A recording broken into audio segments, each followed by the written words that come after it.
जय जगन्नाथ नमस्कार। आसतु नजर पकईवा मयूरभंज जिलार आज टॉप न्यूज अपडेट कौन कौन सब रही किंतु तापूर्व आपण मानक गोटे अनुरोध भिडियोटी को संपूर्ण देखंतु आ जो मैंने प्रथम कर चैनल को आछंती सब्सक्राइब करंतु जाफल प्रत्येक नूतन वीडियो नोटिफिकेशन आपण सर्वप्रथम पाई परिबे। आज प्रथम खबर बुढ़ीकमारी छक निकट में ट्रक को पिटला तीर्थयात्री बस 3 मृत समस्ते पीआर मेडिकल भर्ती। घटनास्थल ट्रक्र ड्राइवर फेरार गुरुतर यात्री को उद्धार कर पंडित रघुनाथ मुर्मू मेडिकल कॉलेज और हस्पिटाल भर्ती कराई। बेतनडी पुलिस घटनार अधिक तदंत करुच्ची। हैदराबाद बाहरी गया को पिंडदान करने 20 जन यात्री और 2 जन ड्राइवर एवं हेल्पर थिले। मृतक ड्राइवर हेले हैदराबाद चारमीनार अंचल उदय सिंह। सूचना अनुसार हैदराबाद बाहरी भुवनेश्वर एवं बालेश्वर दे तीर्थक्षेत्र गया पिंडदान करने को जाउथबा समय भोर 5:30 समय 18 नंबर जातीय राजपथ बुढ़ीकमारी छक निकट में ट्रक पछपटे तीर्थयात्री बसटी पिटी हो जाइथिला। फल ट्रक्र ड्राइवर घटनास्थल में मृत्यु होता बेले अन्य 2 जन हस्पिटाल में मृत्यु होता एडीएम विजय कुमार दास सूचना प्रदान करछंती। अन्य 14 जन गुरुतर अवस्था पंडित रघुनाथ मुर्मू एवं मेडिकल कॉलेज और हस्पिटाल चिकित्साधीन अछंती। परवर्ती खबर 2 मास पूर्व 18 नंबर जातीय राजपथ धनपुर ठारे जबत करा जाइथिबा एवं थाना रे रखाइथिबा लाक्षाधिक टंकार पेट्रोल गुरुवार अपराह्न 3टारे बेतनटी आंचलिक समवाय वाणिज्यिक समिति बा आरसीएमएस को हस्तांतरित कला बेतनटी पुलिस।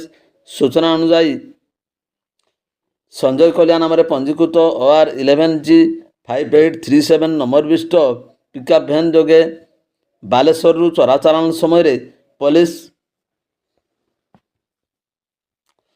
1000 लिटर ऊर्ध्व परिमाण चोरा पेट्रोल व्यवहृत पिकअप भैन को जबत करी थाना को आनी एवं यही बेआईन कारबार जड़ित 2 अभियुक्त को गिरफ्त कर कटचाल मामला रे जबत 1000 ऊर्ध्व पेट्रोल को थाना रे रखा जाइथिबा बेले शुक्रवार अपराह्न 3टा समय बेतनटी आंचलिक समवाय समिति वाणिज्य को हस्तांतरित कराई। एही अवसर में बेतनटी थाना अधिकारी सुस्मिता महांत समेत आंचलिक समवाय वाणिज्य समितिर अधीक्षक एवं भुवनेश्वर बेहरा और अन्यान्य कर्मचारी माने उपस्थित रही। परवर्ती खबर 18 नंबर जातीय राजपथ पार्श्व आग्रिया छक आग्रिया बस स्टाण्ड अपेक्षा कर चोरा गंजेई चालाण करी अंतजिला गंजेई बेपारी को गिरफ्त करने सहित गंजेई जबत करी शुक्रवार अपराह्न 4टारे मजिस्ट्रेट सम्मुख में नमूना संग्रह सांग को ओजन कला बैसिंगा पुलिस। गिरफ अभियुक्त निशा बेपारी जनक हेउचंती अनुगुल जिला झारपड़ा थाना अधीन कोरडा अंचल इंद्र साहूर पुओ अलेख साहू।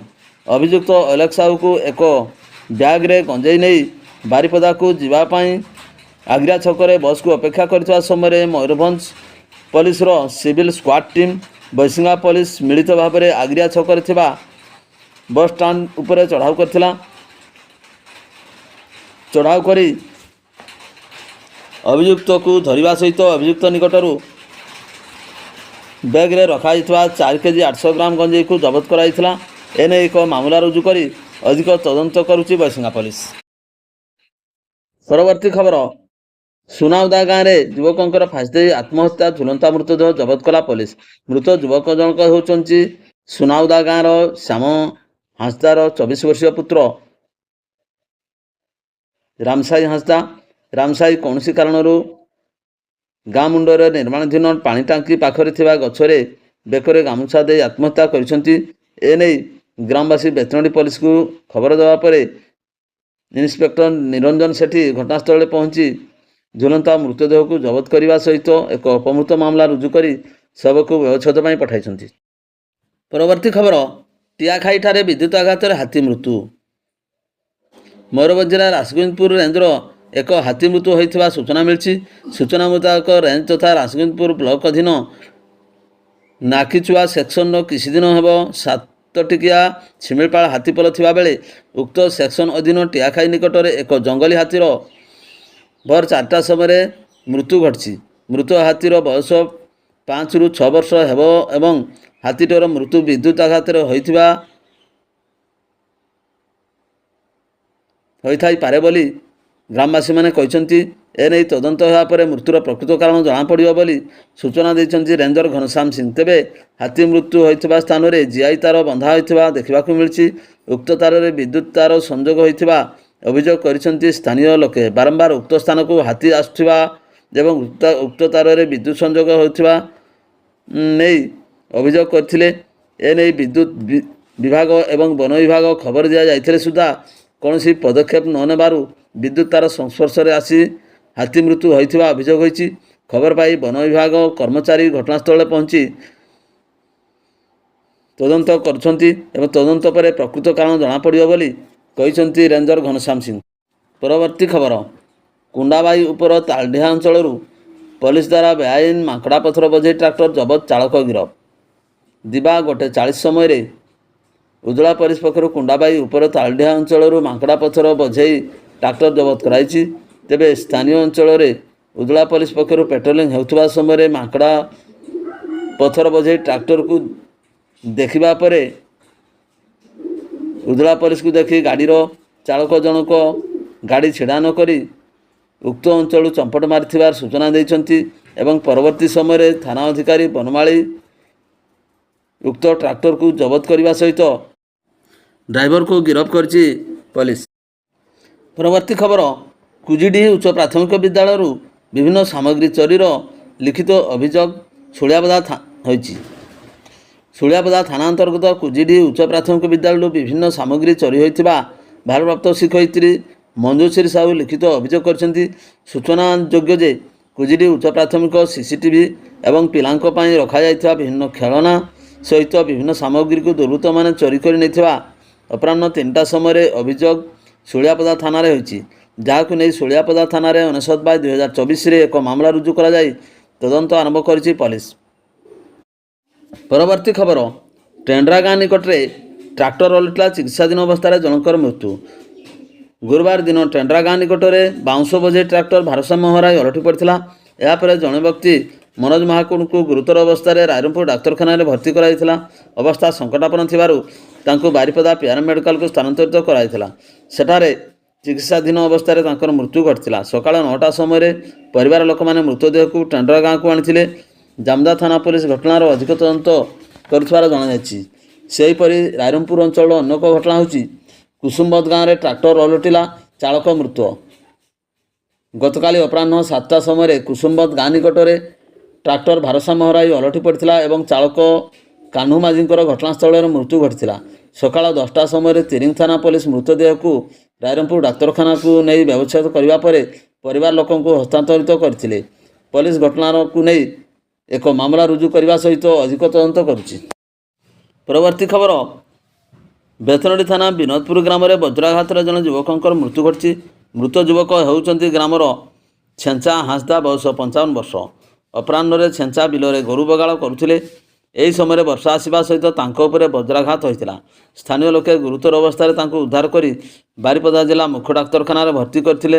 ସେଠାରେ ଡାକ୍ତର ତାଙ୍କୁ ମୃତ ଘୋଷଣା କରିଥିଲେ। ଏନେଇ ବେତନଡ଼ି ପୋଲିସ କେସ୍ ନମ୍ବର 25/2024ରେ ମାମଲା ରୁଜୁ କରି ଶବ ବ୍ୟବଚ୍ଛେଦ କରାଇ ପରିବାରବର୍ଗଙ୍କୁ ହସ୍ତାନ୍ତରିତ କରିଛନ୍ତି। ପରବର୍ତ୍ତୀ ଖବର, ଡେଥ୍ ଜୋନ୍ ପାଲଟିଛି ରାଞ୍ଚି ବିଜୟୱାଡ଼ା 220 ନମ୍ବର ଜାତୀୟ ରାଜପଥ। ରାଇରଙ୍ଗପୁର ଥାନା ଦାଣ୍ଡବସ୍ତାରେ ପୁଣି ସଡ଼କ ଦୁର୍ଘଟଣା, ଜଣଙ୍କର ଜୀବନ ଯାଇଛି। ଏକ ସ୍କୁଟି ପଛକୁ ଟ୍ରକ୍ ଧକ୍କା ଦେବାରୁ ଘଟଣାସ୍ଥଳରେ ସ୍ତ୍ରୀର ମୃତ୍ୟୁ ହୋଇଥିବା ବେଳେ ସ୍ୱାମୀ ଗୁରୁତର ଅବସ୍ଥାରେ ଛିଟିକି ପଡ଼ିଛନ୍ତି। ମୃତାହତ ହେଉଛନ୍ତି ବହଳଦା ହାଡ଼ିବନ୍ଧୁ ଗିରି ଏବଂ ସ୍ତ୍ରୀ ସରୋଜିନୀ ଗିରି, ବୟସ 58 ବର୍ଷ। ଉଭୟ ଦମ୍ପତି ସ୍କୁଟି ନମ୍ବର OD 11A 3955 ଯୋଗେ ରାଇରଙ୍ଗପୁର ନିକଟ ମହୁଲଡିହାରୁ ଏକ ବିବାହ ଉତ୍ସବରେ ଯୋଗ ଦେବାକୁ ଆସୁଥିଲେ। ଦାଣ୍ଡବସ୍ତାରେ ସ୍କୁଟିକୁ ପଛପଟୁ ଟ୍ରକ୍ ନମ୍ବର MH 12VF 3321 ଧକ୍କା ଦେଇଥିଲା ଫଳରେ ହାଡ଼ିବନ୍ଧୁ ରାସ୍ତା କଡ଼କୁ ଛିଟିକି ପଡ଼ି ଗୁରୁତର ହୋଇଥିଲେ। ସ୍ତ୍ରୀ ସରୋଜିନୀ ଛିଟିକି ପଡ଼ି ଟ୍ରକ୍ ଚକା ତଳେ ପଶି ଯାଇଥିଲେ। ଟ୍ରକ୍ଟି ସରୋଜିନୀଙ୍କ ଉପରେ ମାଡ଼ିଯିବାରୁ ଘଟଣାସ୍ଥଳରେ ହିଁ ତାଙ୍କର ଜୀବନ ଚାଲିଯାଇଥିଲା। ଖବର ପାଇ ରାଇରଙ୍ଗପୁର ଟାଉନ ଥାନା ପୋଲିସ ଘଟଣାସ୍ଥଳରେ ପହଞ୍ଚି ଉଭୟଙ୍କୁ ଉଦ୍ଧାର କରି ରାଇରଙ୍ଗପୁର ଡାକ୍ତରଖାନାକୁ ନେଇଥିଲେ। ସେଠାରେ ଡାକ୍ତର ନିରଜିନୀଙ୍କୁ ମୃତ ଘୋଷଣା କରିଥିଲେ। ହାଡ଼ିବନ୍ଧୁଙ୍କ ଚିକିତ୍ସା ଜାରି ରହିଛି। ପୁଲିସ ଟ୍ରକ୍ଟିକୁ ଜବତ କରିଛି। ଏନେଇ ରାଇରଙ୍ଗପୁର ଟାଉନ ଥାନାରେ କେସ୍ ନମ୍ବର 224/24ରେ ଏକ ମାମଲା ରୁଜୁ ହୋଇ ଘଟଣାର ତଦନ୍ତ ଜାରି ରହିଛି। ସୂଚନା ଅନୁଯାୟୀ ଏହି ରାଜପଥରେ ସପ୍ତାହକ ମଧ୍ୟରେ ଟ୍ରକ୍ ଧକ୍କାରେ 4 ଜଣଙ୍କର ମୃତ୍ୟୁ ହେଲାଣି। ଟ୍ରକ୍ ଚାଳକଙ୍କର ବେପାରୁଆ ଗାଡ଼ି ଚାଳନା ଯୋଗୁଁ ନିରୀହ ଲୋକଙ୍କର ଜୀବନ ଯାଉଛି। ଗତ 9 ତାରିଖ ଜଣେ ବୃଦ୍ଧଙ୍କର ଟ୍ରକ୍ ଧକ୍କାରେ ମୃତ୍ୟୁ ହୋଇଥିଲା। 10 ତାରିଖ ବହଳଦା ଥାନା ଅନ୍ତର୍ଗତ ବୁର୍ସା ଗ୍ରାମ ନିକଟରେ ହାଇୱା ଚକା ତଳେ ଜଣେ କଲେଜ ଛାତ୍ରୀଙ୍କର ଜୀବନ ଚାଲିଯାଇଥିଲା। ସେହିପରି ଗତକାଲି ଟ୍ରକ୍ ଚକାରେ ଜଣେ ଶିକ୍ଷକଙ୍କର ମୃତ୍ୟୁ ହୋଇଯାଇଥିବା ବେଳେ ପୁଣି ଟ୍ରକ୍ ଚପାରେ ସ୍କୁଟିରେ ଯାଉଥିବା ଦମ୍ପତିଙ୍କ ମଧ୍ୟରୁ ସ୍ତ୍ରୀଙ୍କର ଘଟଣାସ୍ଥଳରେ ମୃତ୍ୟୁ ହୋଇଛି।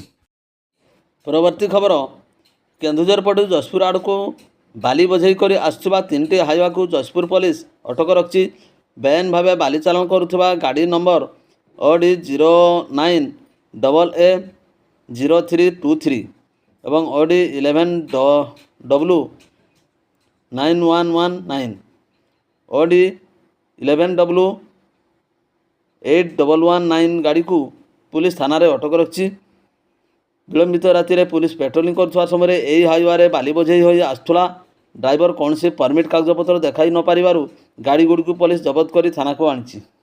ଭିଡ଼ିଓଟିକୁ ଶେଷ ପର୍ଯ୍ୟନ୍ତ ଦେଖିଥିବାରୁ ଅନେକ ଅନେକ ଧନ୍ୟବାଦ।